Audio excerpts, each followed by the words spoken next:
Perkenalkan, nama saya Elvin Trianigea. Saya berasal dari Nias. Saya anak ketiga dari 8 bersaudara dan pekerjaan orang tua saya adalah petani.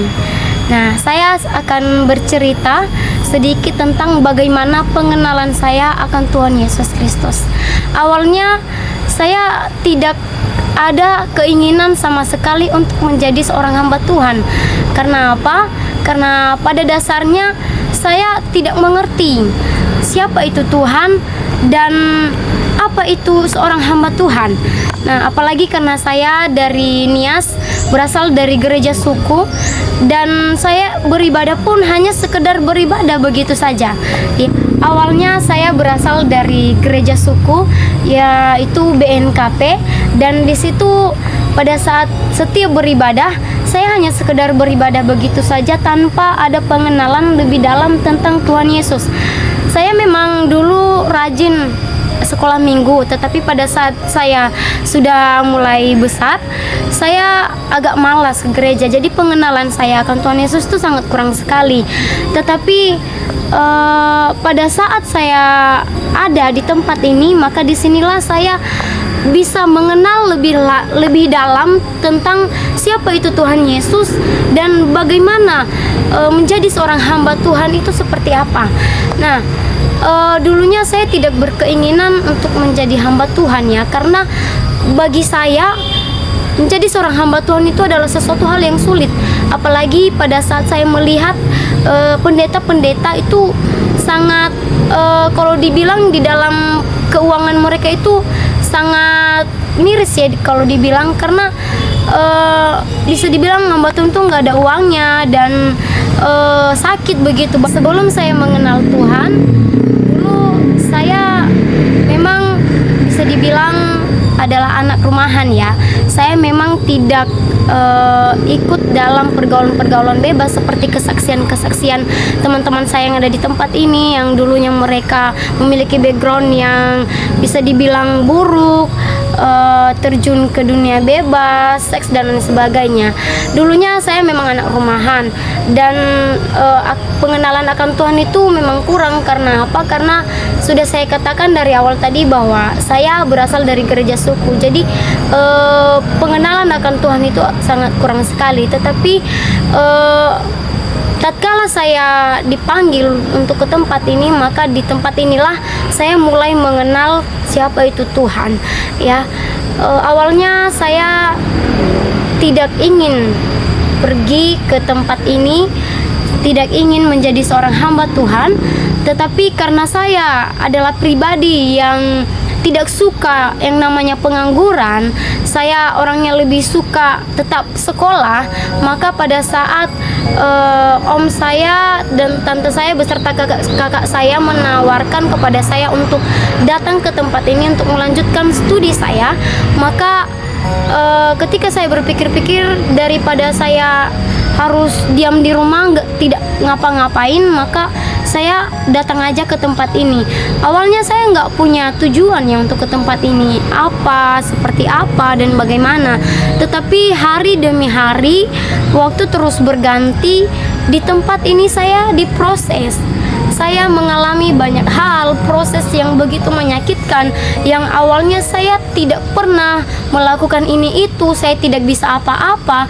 Tapi di sini saya harus bisa, saya harus digenjot, saya harus dipaksa untuk harus bisa, karena menjadi hamba Tuhan itu harus serba bisa. Apa yang nggak bisa awalnya ya harus bisa. Dulu saya memiliki sebuah cita-cita, yaitu ingin menjadi seorang guru, karena saya melihat profesi untuk menjadi seorang guru itu kayaknya menyenangkan ya.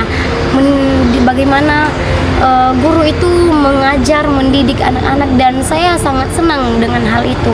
Tetapi itu semua tidak tercapai, dan akhirnya saya memilih untuk menjadi seorang hamba Tuhan karena salah satu faktornya yaitu karena ekonomi keluarga tidak memungkinkan, dan yang kedua yaitu saya menyadari bahwa panggilan saya bukanlah untuk menjadi seorang guru di luar sana, tetapi untuk menjadi hamba Tuhan, untuk melayani Tuhan. Di zaman yang semakin modern ini, kita boleh melihat bagaimana perkembangan yang terjadi di luar sana, di mana saya pribadi sangat miris sekali ketika saya melihat di zaman yang semakin berkembang, yang teknologinya semakin modern ini, banyak sekali anak-anak muda di luar sana yang bisa dikatakan hidupnya hancur. Mereka lebih banyak terjun ke dalam pergaulan-pergaulan bebas. Mereka menggunakan teknologi dengan semau-mau mereka, tidak memanfaatkannya dengan baik, dan hal itu membuat hati saya pribadi itu sangat merasa miris sekali, dan saya merasa terbeban untuk hal itu. Dan saya memiliki keinginan untuk menjadi seorang hamba Tuhan yang peduli akan keadaan yang terjadi pada masa-masa ini, di mana saya rindu sekali pemuda-pemuda di luar sana itu mengenal Tuhan, boleh merasakan lawatan Tuhan, boleh mengalami Tuhan dalam hidupnya, boleh menyadari bahwasanya apa yang mereka kerjakan hari-hari ini, apa yang mereka lakukan hari-hari ini itu tidaklah berguna, itu tidaklah bermanfaat, tetapi itu akan menjadi bumerang dalam hidup mereka, bahkan membuat kehidupan mereka tidak memiliki arti ke depannya. Oleh sebab itu saya ingin pemuda-pemuda di luar sana boleh menyadari apa yang menjadi tujuan hidupnya, apa yang menjadi cita-citanya ke depan. Tatkala setiap pemuda-pemuda melakukan hal yang tidak benar, maka percayalah bahwa setiap keinginan, setiap tujuan yang ingin dicapai itu tidak akan pernah tercapai. Tetapi tatkala setiap pemuda-pemuda di luar sana menyadari bahwa ia memiliki tujuan dalam hidupnya, maka ia akan melakukan hal-hal yang benar, maka ia akan melakukan dan menggunakan setiap teknologi-teknologi dengan baik, dan melakukan suatu pekerjaan-pekerjaan yang tentunya akan menyenangkan hati Tuhan. Untuk menjadi seorang hamba Tuhan, untuk kita bisa lebih mengenal Tuhan lebih dalam, itu bukan sesuatu hal yang gampang, bukan segampang kita membalikkan tangan kita, ya, ataupun segampang kita menyeduh mie instan.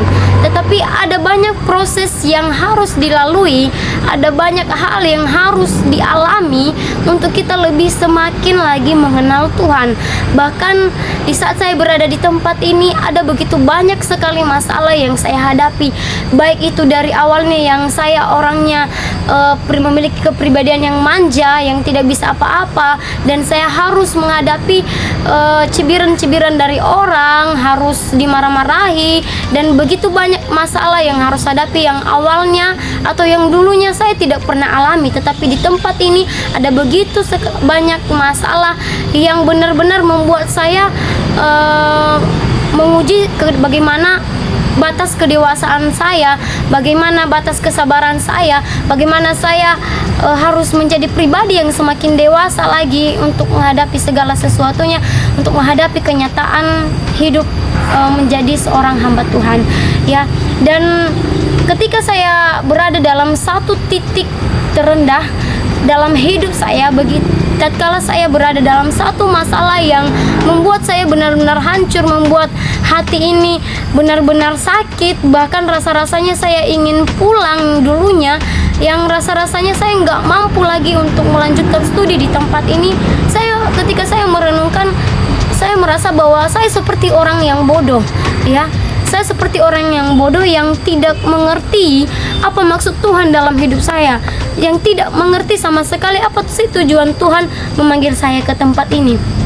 Tatkala saya merenungkan, dan satu ayat firman Tuhan yang selalu saya pegang dari dulu sampai sekarang, di mana itu terdapat di dalam Amsal pasal 1 ayat 7 yang berkata, takut akan Tuhan adalah permulaan pengetahuan, tetapi orang bodoh menghina hikmat dan didikan. Nah, saya mulai merasa bahwa ketika saya memiliki kerinduan dan keinginan untuk semakin lebih mengenal Tuhan, maka saya harus bisa bangkit dari kelemahan saya harus bisa bangkit dari keterpurukan saya tidak boleh melakukan hal-hal yang tidak sesuai dengan apa yang Tuhan mau, tetapi saya harus tetap mengikuti apa yang telah difirmankan oleh Tuhan. Setiap firman Tuhan itu yang terus mengingatkan saya, untuk saya boleh tetap kuat, untuk saya boleh tetap tegar menghadapi setiap permasalahan yang ada. Ya, walaupun memang sangat sulit dan sakit, tetapi saya tetap memegang